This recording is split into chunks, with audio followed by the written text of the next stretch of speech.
हरिओम। जय श्री कृष्ण। जय योगेश्वर।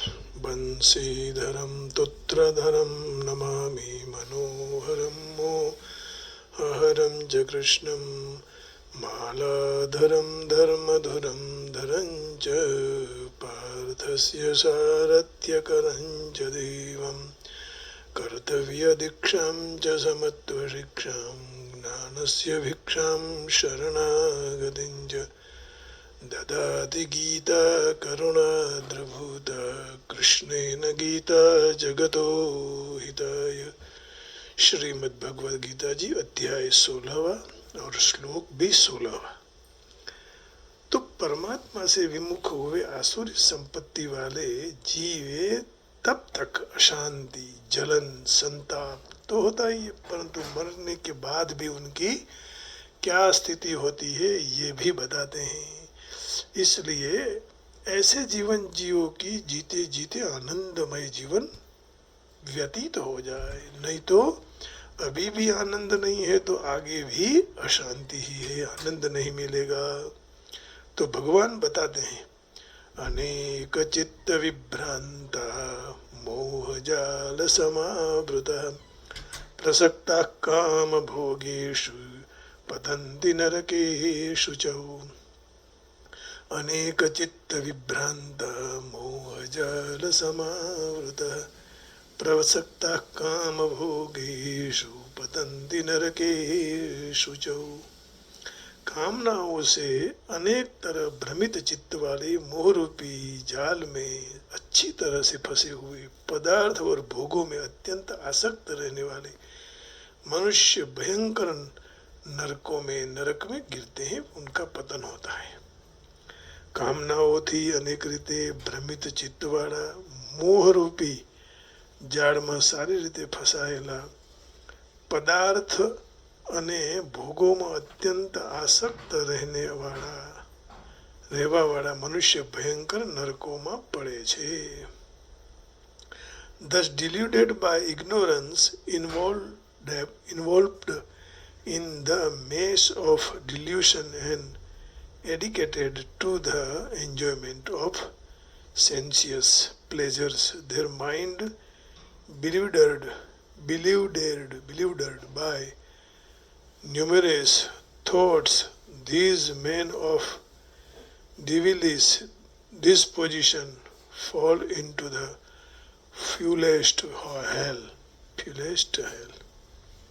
कहने का भाव यही है कि उनकी गति दुर्गति हो जाती है। अनेक चित्त विभ्रांता मोह जाल समावृता प्रसक्ता काम भोगेषु पतन्ति नरकेषु च। है ना, ये 16वां श्लोक है। अब देखिए इसका क्या कहते हैं।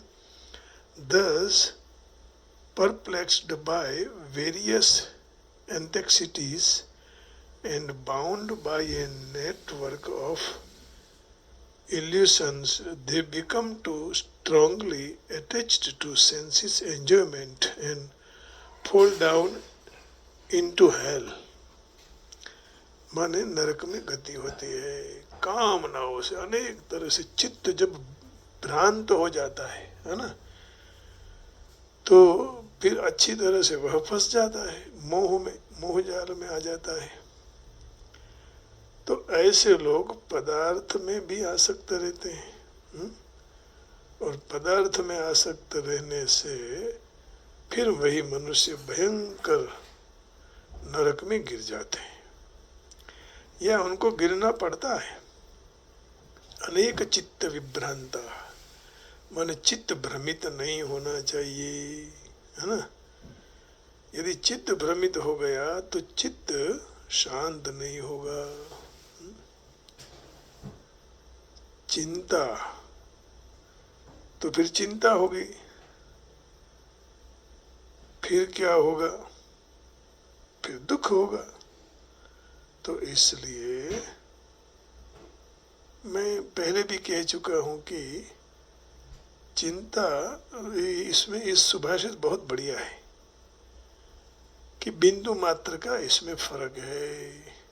चिता चिंता समा प्रोक्ता बिंदु मात्रम विशेषता सजीवम दहते चिंता निर्जीवम दहते चिता। चिता चिंता समा प्रोक्ता, बोलने में समान लग रहा है ना। चिता और चिंता समान कह गई है। बिंदु मात्रम विशेषता, एक बिंदु मात्र की ही उसमें विशेषता है। चिंता मरे हुए को जलाती है, चिता जीवित व्यक्ति को चिंता जीवित व्यक्ति को जला देती है। तो चिंता मरे हुए को, चिंता जीवित को। चिता चिंता समा प्रोक्ता बिंदु मात्रम विशेषता। सजीवम दहते चिंता निर्जीवम दहते चिता। तो अनेक चित्त विभ्रांत लोग हैं, वो नरक में उनकी गति होती है। वे आसुरी मनुष्यों का एक निश्चय न होने से उनके मन में अनेक जात की इच्छाएं होती हैं। वे प्रत्येक इच्छा की पूर्ति के लिए अनेक उपाय करते हैं और उपायों के विषय में उनका अनेक प्रकार का चिंतन होता है।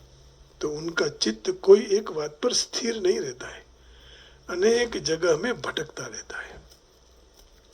मोहजाल समावृता, जड़ पदार्थों का उद्देश्य होने से